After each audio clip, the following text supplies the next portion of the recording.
Welcome back to the Speaking and Communicating podcast. I am your host, Roberta Ndlela. If you are looking to improve your communication skills, both professionally and personally, this is the podcast you should be tuning into.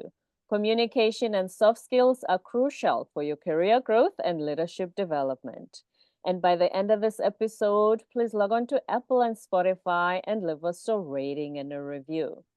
Now let's get communicating with Brenda Neckvatal. You did it. Oh, thank you. All the way from beautiful Virginia Beach. She is a serial entrepreneur who had an illustrious award-winning career in HR.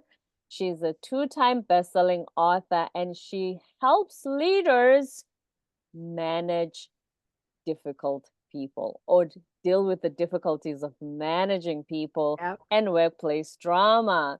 And before I go any further, please help me welcome her to the show. Hey, Brenda. Thank you so very much for having me. I appreciate it. I'm glad that you're here. Welcome. Please tell us a little bit about yourself. Oh my word, what do you want to know? It's like a loaded Everything. question. That is a loaded question. What would you like to know? How did you get started in HR to then lead you to the journey that you're in now, the work you do now? Yeah. Mhm. So I've been doing HR for a long time. I actually joke around and say that I'm a recovering human resource professional. So, yeah, I got started in retail and found myself, I kind of worked my way into it. Did a lot of HR functionality while I was in a management leadership position. Just really enjoyed it. And it really has taken me on a path of understanding a wide variety of people and how people engage and interact with each other. And so I've had a lot of very unique experiences. I mean, more so than the average HR professional, even for somebody who's been around as long as I've had. For some weird reason, I've just had to deal with a tremendous amount of crisis. I've had a lot of like violent type of things that I've had to deal with. Yeah, I know, it's been crazy. Like I walked around the corner one day and I saw one employee just cold cock another one and I fired him immediately. And I've had issues with women being stalked at work by their, fiancés, boyfriends, husbands. We've dealt with that. I stopped an active shooter event from actually taking place. We've had, dealt with near stabbing. So yeah, it's just been kind of crazy. I mean, it's just kind of the cards that fell under my feet.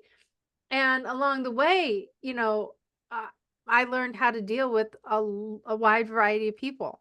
And I had to do it for my own sanity. But I always seem to come across individuals that for some weird reason, like the more tougher their personality is, the more I got along with them because I'm very direct. I'm very straightforward. Mhm. And I found out that when I was in kind of like a low confidence energy level, or I wasn't in a really place of like personal strength, like I was a people pleaser.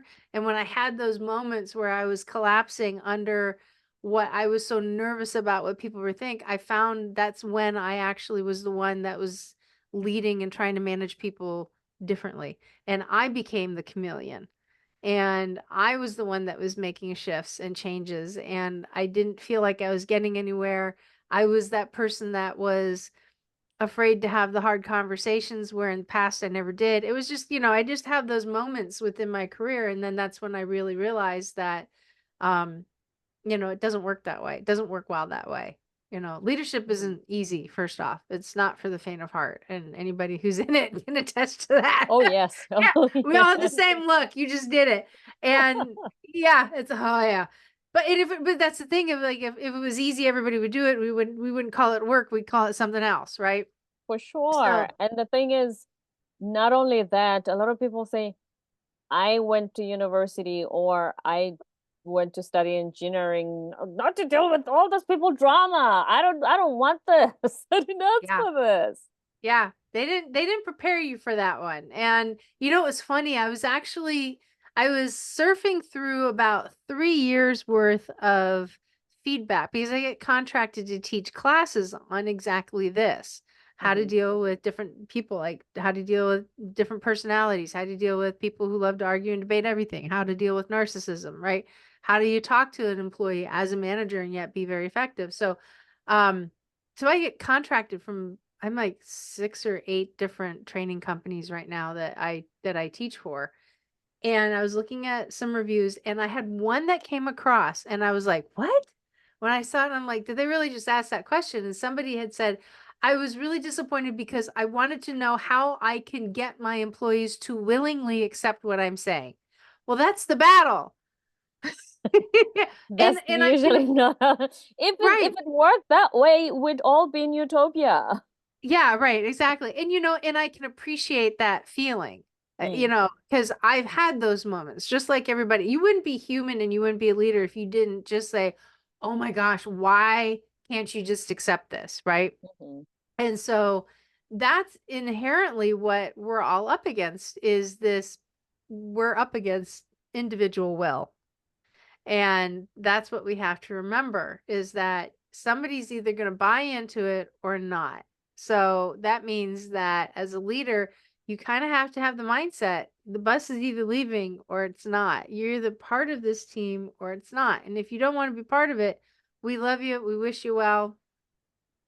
Good luck finding what it is that you really want to do. But when you're dealing with especially high performing teams, which is where I specialize, and I do project work with my business partner. We just dropped another book, or I is my third bestseller. It's his first. It's called Mission Ready. Building high Congratulations. performing teams from the battlefield to the boardroom. Yep, he's a Navy SEAL, so he talks about his principles of leadership that he learned while he was in the SEAL teams. I come in the second half of the book with my principles, but I focus in on the people side because all of this stuff that you initiate with what Will is talking about, it's all coming at you from the people side of it, right? So you have to be ready for that. And it's, it's just like just dealing with people is not easy. And it's generationally challenging as well because we have boomers, Xers, millennials, Z, and now we've got A who's going to be up and coming here in the next 10 years. And speaking of generations, I feel I'm 48, so I'm an Gen X. I feel Yeah, that you're an my Xer still. generation, when we entered the workforce, we weren't as opinionated as this generation now, Not even remotely close. right? And so Yeah, our leaders had it easy, generally yeah, speaking, to a compared to point. now. To a Yeah, I mean, point. right. I mean, look, we came up in a generation where you respect your elders and, you do what we say. You don't challenge it because you don't challenge authority, right? Not And as much, but also because this is the information age. And so I remember one of yeah, my previous guests said, if you're in your 40s, 50s, you're a leader, you've been there for a long time, find yourself a 25-year-old mentor, meaning somebody who's going to keep you up to date with what's going on, tech, or everything is just changing. We didn't have that. We didn't start working in the age of Google. And so no, we genuinely believed, not that we were shut down, but we genuinely believed that our leaders knew more than we did. So yeah. that's why we didn't challenge, because they And knew the bigger and picture. yeah, and most of the times they did know more than we did. I mean, they had the inside scoop on what was going on. They had skills that had been developed. They had earned their stripes, right? Getting into leadership. But at the same time, is that, when we were taught to do our job, we were sat down, we were instructed how to do it. This is what the expectations were. And if you didn't like it, there's the door. Yep. Don't let it hit you on the way out. And that was just the mentality. And there was nothing wrong with it because that's just what it was at the time. But, and I remember right about 2008 when we started hearing this new word millennial Mm. coming out and the fact that they were going to be very different than us. And you know what? It's really kind of funny because I think sometimes when we forecast things, things tend to come to reality, they come to life. the generations that are working now, where older leaders like us, and I'm not like, we didn't chisel our words in stone, but we are of a different generation. We had to figure things out. We had to do the math and show our work. Here, we didn't have those dopamine hits. We didn't have access to instant information. The thing is that this generation that is rising is that they get access to information, but is it really accurate? And is it a It's a narrative? And it whole does, other discussion. is That a whole, whole it's nother in the thing, right? internet, it's true. Yeah, exactly. Anybody can be a reporter. Where we're back in our day, it was you had to go to school to go to become a journalist. You had to earn, like, everything was about earning your stripes. In today's world, you earn your stripes by picking this thing up and hitting a button or two and you're done. Right? So there's a lot of cultural realignment that is going on simply because of the technology. People are they're not used to having sit down, have a hard conversation with one another, hard, honest, truthful one. It's now done hiding behind technology in chat and online, and there is no real true connection that's taking place. So technology has created a beast that we haven't been able to figure out how to rein in and control. Even if we could do it, what's to say it's the right thing? What's to say it's not? Mhm. And speaking of managing people, obviously workplace drama means conflict. And you've given us examples of some of the major events of conflict that you've experienced. What would you say to any leader who's in, sometimes it doesn't even have to be that extreme, but there's always button heads. We butt heads with our own siblings and we love them to death. Yeah, So yeah. what strategies do you usually share with your clients on managing conflict? So when it comes to managing conflict, you have to remember that a lot of people try and snuff out the symptoms of conflict rather than going for figuring out what is the root cause of it. And sometimes you may not know what the root cause of it. Sometimes it might take a little bit. But there are a couple things that we can do. So first off, one of the things that we need to be better at, just in general, but it's really, really awesome when it comes to conflict, is listen more and talk less. If you learn more, you're you're going to form a picture in your mind of exactly what's going on. And if you're only relying on 40% of the information to make a decision when it comes to human beings, you're probably going to wind up making the wrong one. If you spend a little extra time, understand it, understand where people are coming from, then that's going to help you out. The other thing is that if you ask good questions, you're going to get good answers. One Mhm. of the questions that I absolutely love to ask when somebody is pounding on the door, furious, beside themselves, can barely get a sentence out, and I'll ask them this question: what is the most important thing you want to see come of this? And and if they can articulate it, then you know you've got something, right? Then first off, you know what's important to them. The Mm. second thing is that you know that it really is a true concern. And here's the reason why I say that.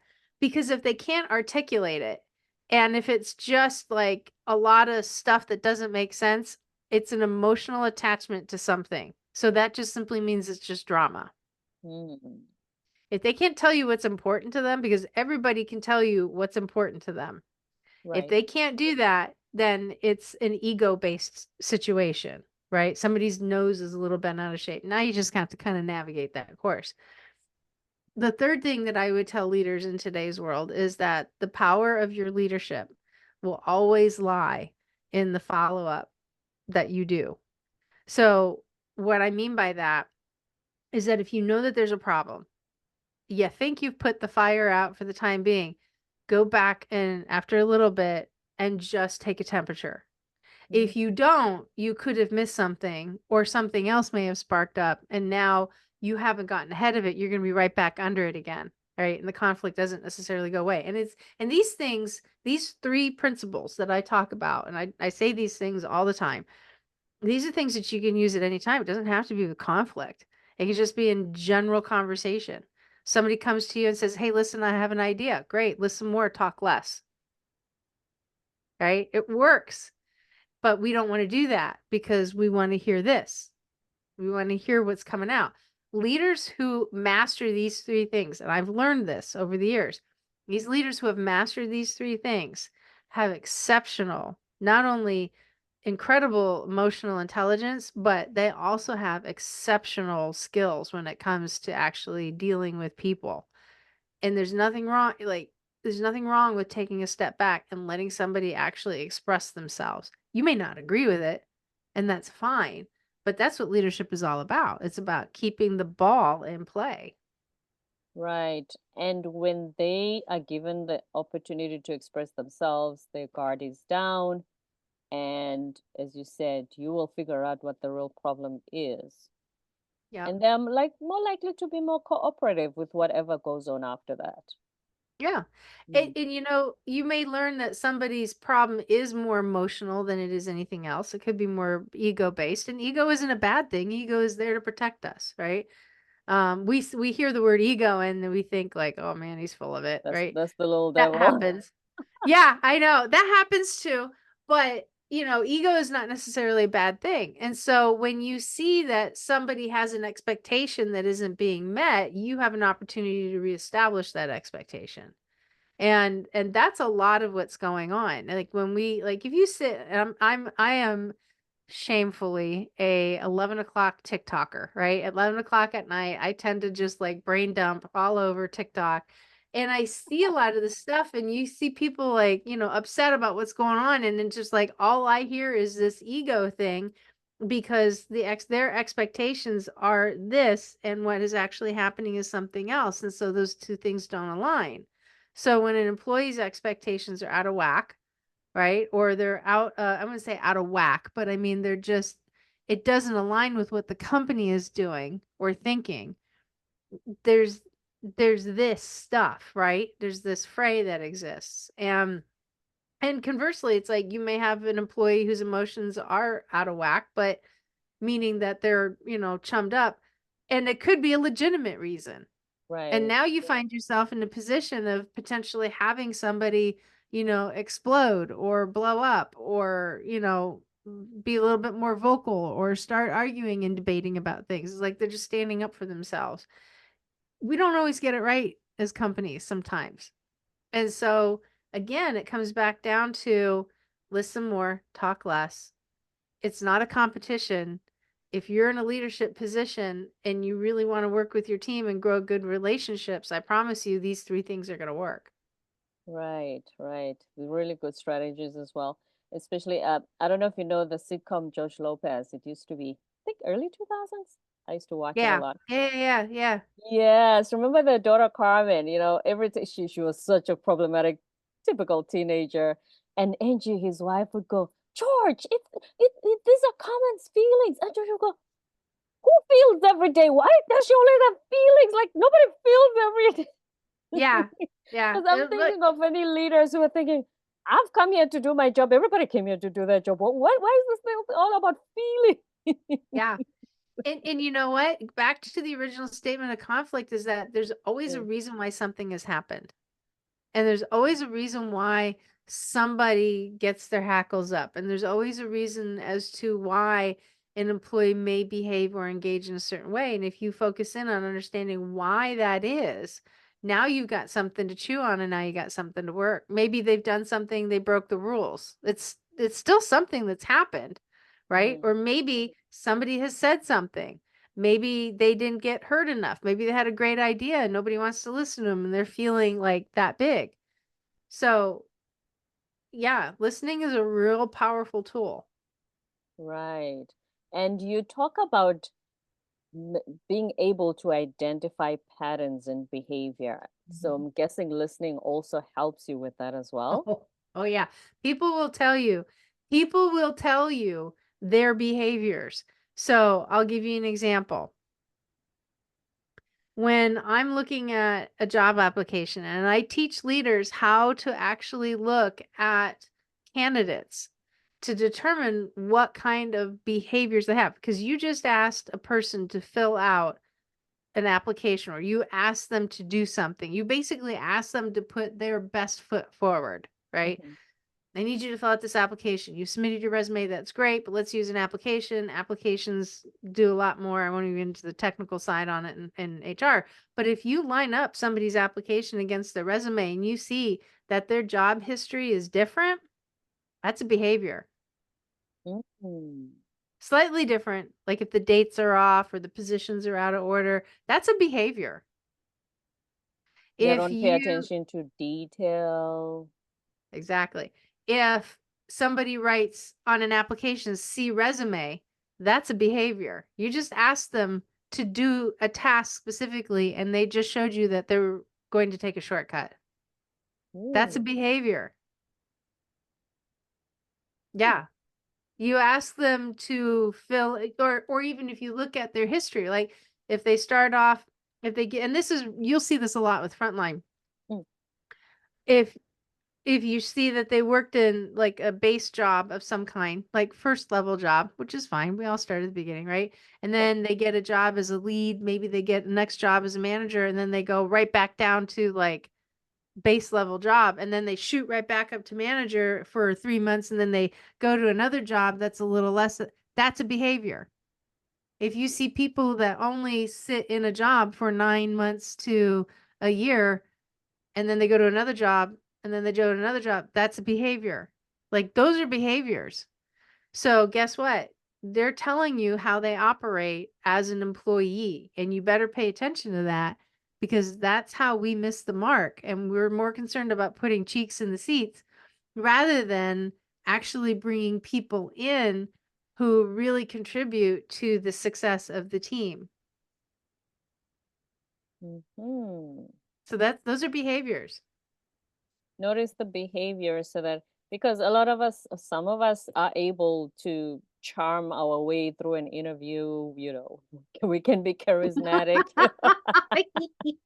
The And voir the dire their panel way falls through in love with us and it. thinks, oh, bring Roberta to the team. She'll be That's perfect. right. Yes, but if it's funny that you're talking about how when you look at the resume, if they look at them in so much detail, we've had so many guests in HR who say, it takes us 8 seconds to look at a resume and decide whether we're going to interview this person or not. That means they miss all those cues. Yeah. No? Yeah, exactly. Um, Here's another really good cue too. This one kills me. I have a client that I've been doing HR for now 6 years, and like fractional HR. And so we use a program where they submit their resume and then they take an assessment, and then the system automatically sends them an email after the system is done doing, the assessment to say, Mhm. please, last step, we appreciate this. We got one more, please fill out the online application because it can't keep them in the same system, because it's just not set up that way. So that's the process. And every now and again, I'll get an email from somebody chewing me out saying, well, you know what? My resume has way more information in it than anything else that you can give. That's a behavior.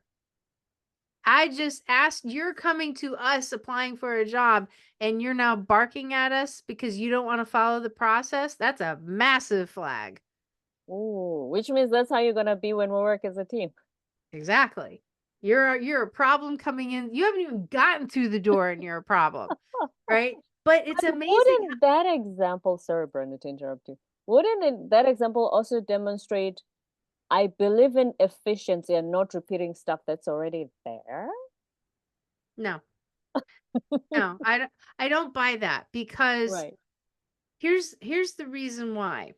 The difference between a resume and an application is an application has, if it's written properly, has a statement down in the bottom that says, to the best of my knowledge, this information is true. This document is deemed as a condition of employment, which means that if you lie, we can terminate you for that. There's Mm, no such condition when it comes to a resume, and everybody knows resumes are inflated to a degree, mm. right? So a resume is a great billboard. It helps you understand a little bit of their past. but an application, and this is the technical side of HR, right? This is how it protects you, but nonetheless, it's still a great tool to determine behaviors. People who can't answer simple questions during an interview. I had one guy, this is a really great example. And pardon the language that's going to come out, but I'm quoting it for historical accuracy. Thank Um, you. I asked the guy, I said, so tell me what makes you interested in coming aboard for this company. He gave me a 20-minute answer that had absolutely nothing to do with the question. Started telling me about how with his girlfriend, when she sometimes just like gets out of line, he just has to slap the bitch. I kid you not. Those words flew out of his mouth. So one of his teammates is gonna do something he doesn't like, and that's what he's gonna do. Well, yeah, I mean, it's like, when are you going to jail, man? Because, That's his pattern. I think, when is she going to turn you in for, domestic violence? Oh It's my just, word. yeah. And but he was serious, and I just, after he said it, and I'm just like, okay, well, thank you for coming in. It was just like, we're done. I don't need Non-violence, to take answer non-violence. anything Yeah. else. You literally just told me everything I need to know, and you couldn't even answer the question why you wanted to work here. 20 minutes. Wow. Yeah, that's a It sounds so behavior. unreal though that with all this, like we said, information age, everything is out there. You would think people when they prepare for job interviews, they put their best foot forward, like you said earlier, and that's how he presented himself. Well, this is a very unique time. So for up until recently, and listen, our job market has just shifted. And Hmm. like, if you pay attention to ADP, ADP is really one of the big companies that puts the job data out there, and they work directly with the government on this. And we just for the first time saw a fallback on jobs available. And for the longest time, we've had more jobs open than people available. And we got a lot of individuals that are really, really, I mean, COVID was this massive world shakeup in a number of different ways. Right. We went from having more jobs available to not having enough jobs and more people available to right back to having more jobs available than qualified people to fit into them. And we also have a generation who has learned through COVID and through social media and through, the digital era, that, listen, you don't have to work because you can make a lot of money online. So I think we I can have be an more. influencer. Yeah, exactly. So I think we have a lot of individuals who are taking a different track. In addition to that, some people, quite frankly, really don't want to go through a full process like a smart employer would put out. And that's fine. They don't have to. That again kind of tells us maybe this isn't the best fit for the organization. Maybe they don't have the Mhm. right kind of mindset. One of my very favorite mentors of all time, his family core value, and what we're starting to get into here is talking about core values. His family core value, and he carries this through all of his work, through all of his coaching, his ministry, everything, is never let good be the robber of great. Oh yeah, Good to Isn't that Great as well, awesome? the book. Yes. Yeah, awesome, awesome, awesome Mhm. core value to have.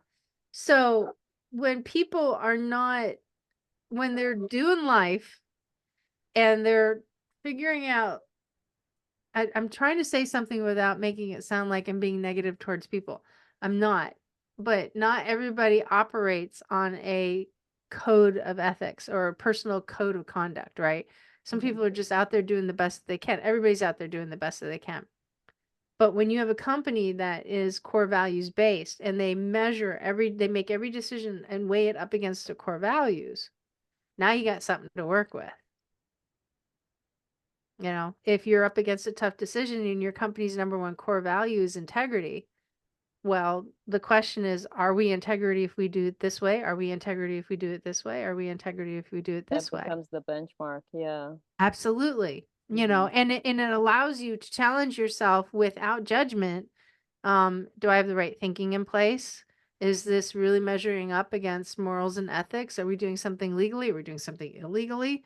Are we doing something that's right and doing the best interest of other people that are on the team? We've gotten away from that a little bit Hmm. in life. Wow. That is so true. Like we were saying, times are really changing and they change fast. Yeah. And I think even for leaders, they don't know how to catch up with the changes to then adapt in the organization when working with teams. Yeah.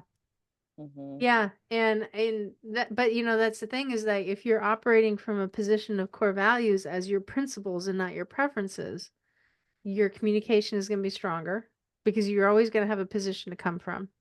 Your decision making capability is going to be stronger because you always have a position to come from. Expectations are going to be easier to communicate and understood because people understand where you're coming from. And we've just gotten away from this. I think a lot of people, and again, I fell into this trap myself, is that when I was having my down moments of no confidence as a leader, I started to try and I started to try and convince people that if I was a certain way, I was going to be managing them a certain way. But then I turn around and manage somebody else different, or I manage a situation different. What I learned through that process, because it does not work, is Hmm. that you can make your comments be very direct, but it's not so much what you say is how you say it, because you need Right. to still uphold the same message, right? But maybe you just approach it with somebody in a different manner, but it's the same message. Hmm. It's like I said, the integrity. So everything is still measured against that. Yeah. Hmm.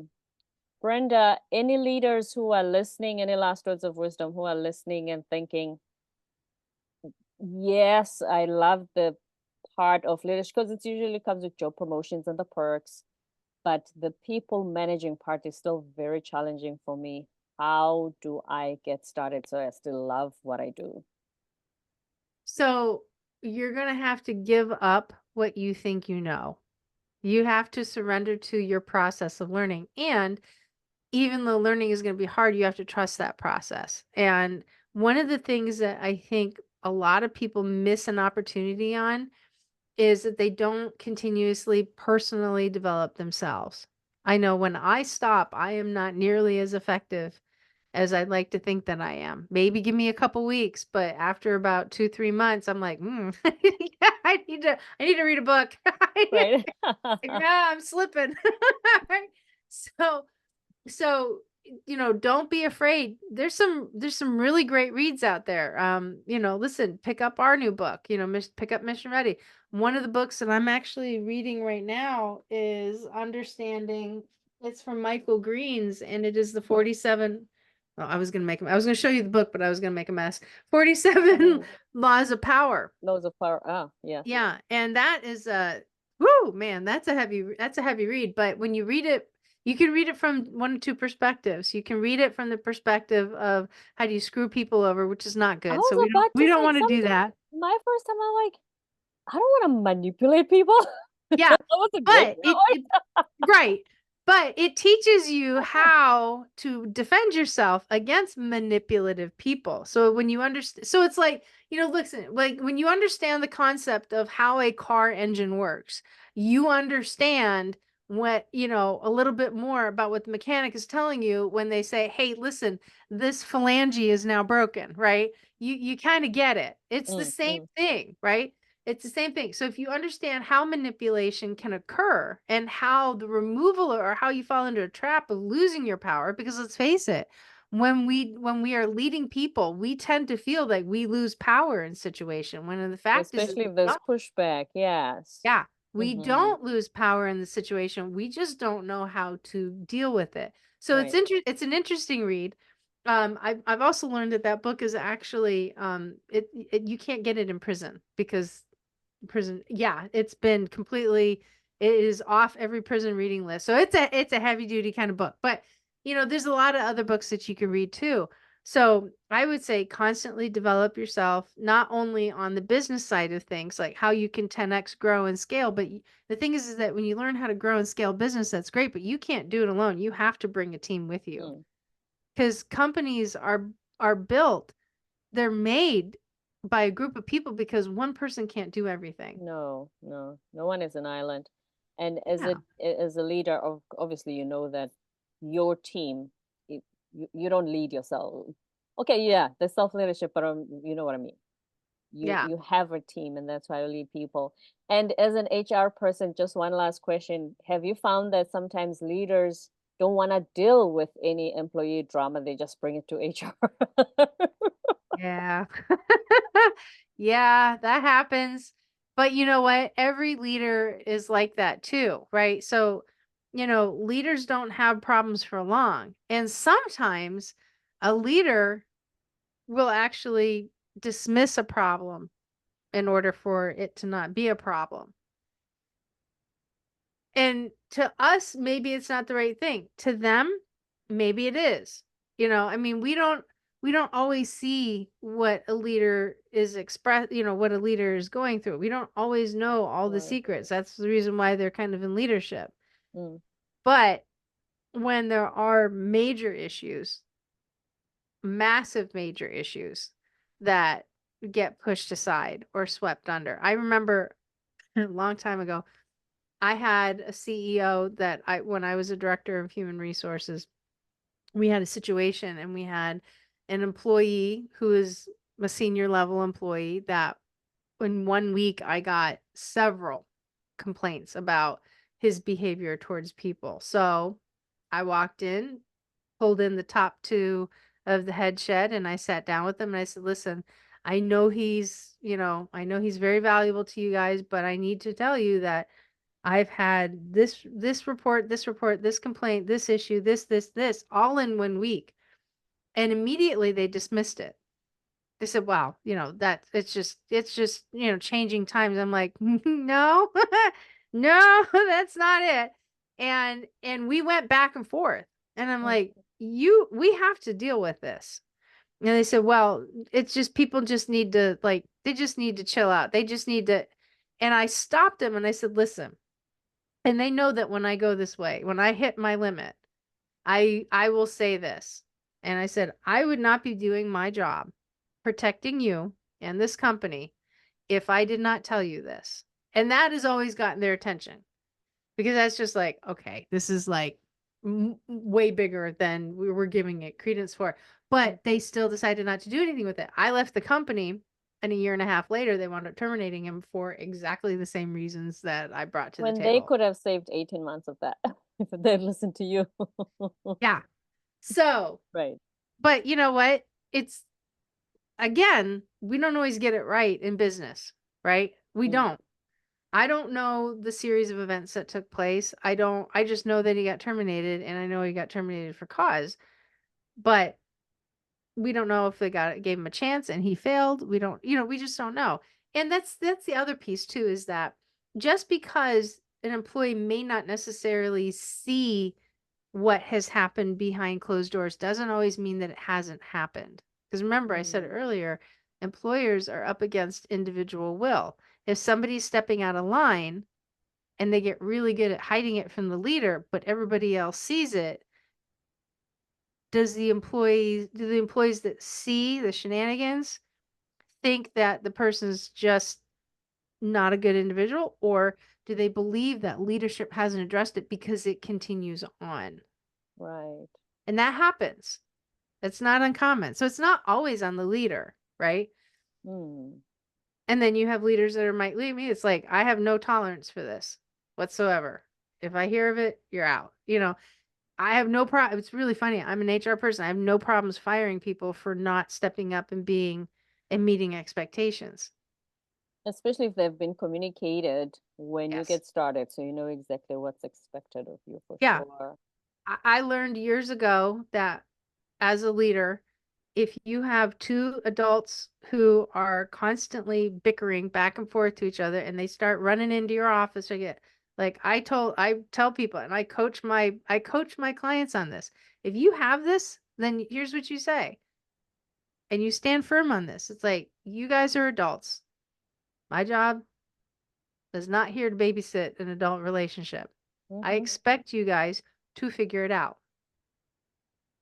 Period. And if you don't figure out, you're not going to like how I'm going to respond to it.